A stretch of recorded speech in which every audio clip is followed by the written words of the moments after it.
Trading মূলত 4 প্রকার: scalping, day trading, swing trading এবং পজিশন ট্রেডিং। এছাড়াও আরও অনেক ধরনের ট্রেডিং কৌশল রয়েছে, যেমন মোমেন্টাম ট্রেডিং। এই প্রকারভেদগুলো মূলত ট্রেড কতক্ষণ ধরে রাখা হয় এবং কী ধরনের কৌশল ব্যবহার করা হয় তার উপর নির্ভর করে। প্রধান প্রকারভেদ: 1.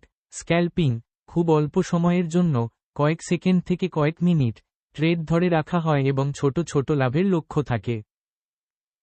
2.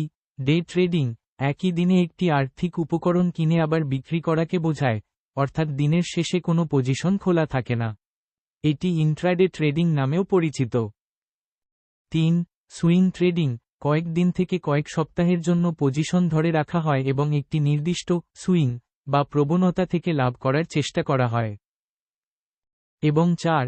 পজিশন ট্রেডিং, একটি দীর্ঘমেয়াদী কৌশল, যেখানে পজিশন কয়েক সপ্তাহ, মাস এমনকি বছর পর্যন্ত ধরে রাখা হতে পারে। এটি মূলত দীর্ঘমেয়াদী বাজার প্রবণতা উপর নির্ভর করে।